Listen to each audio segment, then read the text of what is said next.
আসসালামু আলাইকুম, কেমন আছেন সবাই? আজকে একটা রান্না করার ভিডিও নিয়ে আসলাম।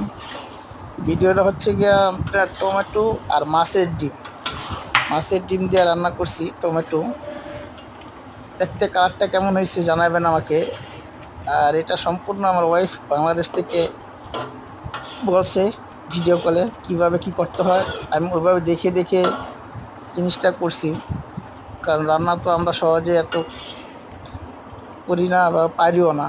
ছেলে মানুষের রান্না করা যায়, তারপরে প্রবাস জীবনে এগুলা করতে হয়। এটা আমার হাত দেখালাম যে আমি রান্না করতেছি, এছাড়া কিছু না। ঠিক আছে, দেখুন রান্নাটা মাছের ডিম টমেটো দিয়ে হালকা হালকা একটু জোল জোল করছিলাম আর কি। অনেকটা মজা হয়েছে, সেরকম স্বাদ হয়েছে। না হলে আমি যদি হইতাম আর কি, আমার মতো রান্না করতাম, শুধু বাইজা খেয়াল রাখতাম। মানে আমাকে বলছিল যে টমেটো দিয়ে রান্না করলে একটু মজা হবো, অন্যরকম একটা টেস্ট। তাই দিলাম, টমেটোর সাথে দিলাম।